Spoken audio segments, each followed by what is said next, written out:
Assalamualaikum warahmatullahi wabarakatuh. Alhamdulillahirabbil alamin wassalatu wassalamu ala Rasulillah wa ala alihi wa ashabihi wa mawalah amma ba'd. Allahumma anfa'na bima 'allamtana wa 'allimna ma yanfa'una wa zidna ilman nafi'an ya rabbal alamin. Alhamdulillahirabbil alamin.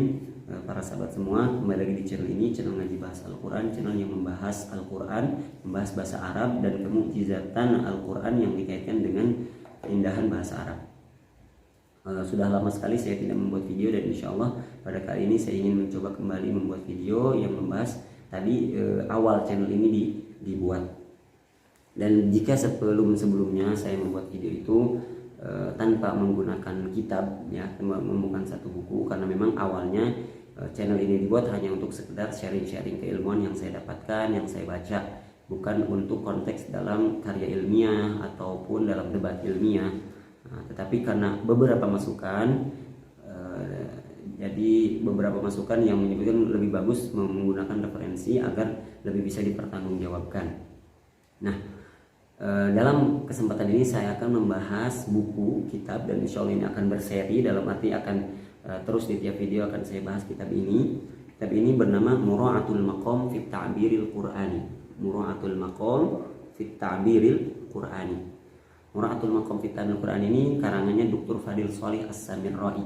Dokter ini atau syekh ini, profesor ini, dia biasa atau pakar, ya, pakar dalam bahasa Arab, dan juga sering sekali mengungkap keindahan-keindahan bahasa Arab, ya, dan kaitannya dengan Al-Quran. Mura'atul Maqam ini jika diterjemahkan kurang lebih adalah keselarasan konteks dalam penggunaan gaya bahasa Al-Quran atau dalam gaya bahasa Al-Quran.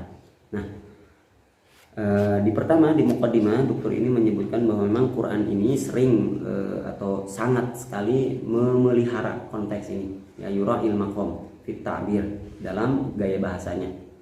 Salah satunya ada di yang pertama dalam adzikri wa tarki.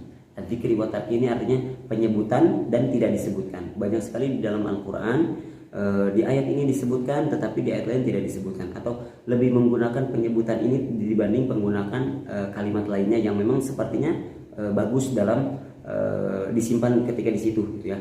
Tetapi Allah lebih memilih kata itu dibanding dengan kata-kata yang lain. Jadi waqad yura'il maqam, saya bacakan dalam kitabnya ini, waqad yura'il maqam fi tarki ta'rif fi ma yudhannu annahu sayadhkuru fi siyaqi. Terkadang padahal harusnya tuh kata ini disimpan, tapi Allah tidak memilih itu, ya, berarti hadfun atau tarkun. Tarkun itu meninggalkan. Terkadang menggunakan kata ini, lebih memilih kata ini. Nah, di sini Dr. Fadil As-Samirra'i akan mengungkap bagaimana indahnya atau bagaimana keindahan pemilihan konteks ini, sesuai konteks ini. Oke. Di sini dikatakan waqad takunu mura'atul maqam fit tarki fala yadhkuru amran fi ma yadhunnu annahu sayadhkuru wa kullu dzalika li sabab. Fa huwa idza dzukir fa inna ma yuzkaru li amrin yaqtadihi al maqam wa idza lam yadhkur fa inna dzalika li amrin yaqtadihi al hal. Jadi kesimpulannya adalah mau disebutkan ataupun tidak disebutkan itu melihat konteks. Kapan kata itu disebutkan, menyelaraskan dengan konteks kata itu disimpan. Contoh yang pertama dari zikri wa tarki ini, penyebutan dan pembuangan atau ditinggalkan, tidak dipakai, itu adalah penggunaan kata khulud. Khulud artinya adalah abadi. Penggunaan khulud abadi ini di dalam Al-Quran ketika dalam konteks penyebutan orang-orang yang ahli surga itu selalu berbentuk plural atau berbentuk jamak, khalidina, khalidina. Sedangkan di dalam ahli neraka itu terkadang plural, terkadang singular. Kenapa? Nah, ini disebutkan annahu idza dzukira atau innahu idza dzukiral khulud li ahlil jannah fa innahu la yadhkuruhu illa bi sighatil jam'i khalidina. Jadi ketika disebutkan untuk ahli jannah selalu berbentuk plural, khalidina. Walam yadhkur marrah al khulud lahum bil ifrad, tidak pernah berbentuk singular atau satu, tidak pernah dikatakan khalidan, selalu khalidina. Kenapa alasannya? Menurut Dr. Fadil As-Samirra'i, annal wahdata adzabun walau kanat fi jannatin na'im. Kesendirian itu merupakan adab, merupakan siksaan tersendiri walaupun dia berada di lingkungan atau di setempat yang fasilitasnya semua ada. Jika kita berada di suatu tempat semuanya ada, fasilitasnya ada, tetapi kita hanya sendiri, itu berbentuknya seakan-akan nikmat itu tidak ada, tidak ada tidak ada hasilnya atau tidak ada manfaatnya. Jadi seakan-akan azab saja. Wa annal ijtima' min mustalzamatis sa'adah, dan berkumpul itu identik dengan kebahagiaan. Jadi jika kamu bahagia berarti kamu selalu bersama orang, tidak pernah bahagia sendiri. Bahagia saya bersama teman saya, bahagia saya bersama ayah saya, bersama ibu saya. Ketika sendiri itu biasanya jauh dari kata kebahagiaan.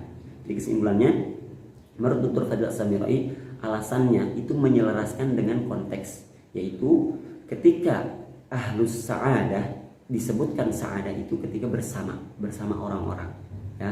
Sedangkan sendiri walaupun dia berada di tempat yang sangat indah, sangat banyak nikmat, itu disebutnya azab. Wa annal wahdata atau wihdata adzabun walau kanat fi jannatin na'im. Dan identiknya bahagia itu bersama-sama. Dicontohkan di sini beberapa ayat dipetik dari Al-Qur'an di surat An-Nisa ayat 13. Wa may yuti'illaha wa rasulahu yudkhilhu jannatin tajri min tahtiha al-anharu khalidina fiha. Digunakan kata plural. Begitupun di surat Al-Baqarah ayat 82, walladzina amanu wa 'amilus solihati ulaika ashabul jannah hum fiha khalidun. Berbentuk plural. Di surat At-Taghabun ayat 9, wa may yu'min billahi wa ya'mal shalihan yukaffir 'anhu sayyi'atihi wa yudkhilhu jannatin tajri min tahtiha al-anhar khalidina fiha abada dzalikal fawzul 'azim. Ini juga menggunakan kata plural, khalidin, tidak berbentuk singular. Nah, ini dengan salah satu rahasianya adalah tadi yang telah disebutkan. Kita lanjutkan bacanya. Wa amma ashabun nar fayadhkurul khulud lahum bi sighatil ifrad wa bi sighatil jam'i. Tetapi ketika ahli neraka itu kadang disebut berbentuk singular, satu khalidan, terkadang juga berbentuk plural, yaitu khalidin. Yang tentunya ketika disebutkan ifrad ya sendiri, khalidan itu tentu untuk azab, fayakunul adzabu bil wihdah. Ketika khalidan itu untuk azab. Tapi kenapa khalidin? Ya, padahal mereka dalam azab. Wa qad yakunul adzabu bil jam'i al mustalzam lil ihanah. Ya, dengan jama' ini identik mereka itu yang seharusnya bersama-sama itu identiknya adalah bahagia, tapi mereka banyakkan aja dalam kehinaan atau dalam kesengsaraan. Nah, ini tentu untuk lebih menghinakan kepada mereka. Yang seharusnya bersama-sama itu bahagia, tapi mereka ahlun nar bersama-sama dalam penderitaan. Ini tujuannya adalah lil ihanah, untuk menghinakan mereka sebagai bentuk penghinaan. Contohkan untuk berbentuk ifrad ya di surat An-Nisa ayat 14, wa may ya'sillaha wa rasulahu wa yata'adda hududahu yudkhilhu naran khalidan fiha. Jadi khalidan berbentuk singular. Begitupun di surat At-Taubah ayat 63, alam ya'lamu annahu may yuhadidillaha wa rasulahu fa anna lahu nar jahannama khalidan fiha. Ya, situ juga berbentuk singular, khalidan. Ada pula yang berbentuk plural, padahal dalam konteks ahlun neraka tadi tujuannya adalah untuk menghinakan mereka yang seharusnya bahagia, identiknya bersama ini ya identiknya, tetapi mereka justru dihina. Salah satunya di surat Al-Baqarah ayat 39, walladzina kafaru wa kadzdzabu biayatina ulaika ashabun nar hum fiha khalidun. Begitupun surat An-Nahl, fadkhulu abwaaba jahannama khalidina. Berbentuk apa? Bentuk plural yang dalam konteksnya ini padahal dengan ahlu neraka. Kemudian di surat Al-Baqarah, ulaika ashabun nar hum fiha khalidun. Ini salah satu contoh dalam keselarasan konteks ya untuk dalam tema atau tajuk adzikru wal tarku, penyebutan dan tidak dalam penyebutan. Kenapa lebih memilih menyebutkan kata khalidina daripada khalidan ketika konteks dalam ahlu surga? Dan kenapa bisa khalidan yaitu singular, terkadang bisa plural khalidina dalam konteks penyebutan ahli neraka? Nah, ini salah satu rahasianya yang disebutkan oleh Dr. Fadil As-Samirai. Itu saja dari saya, semoga ada manfaatnya, dan insya Allah di video-video selanjutnya kita akan membahas keselarasan konteks-konteks lainnya dalam pemilihan kata di dalam Al-Quran yang ditulis oleh Dr. Fadil As-Samirai dalam beberapa karyanya. Billahi fi sabilil haq, subhanakallahumma bihamdik, asyhadu an la ilaha illa anta, astaghfiruka wa atubu ilaik. Assalamualaikum warahmatullahi wabarakatuh.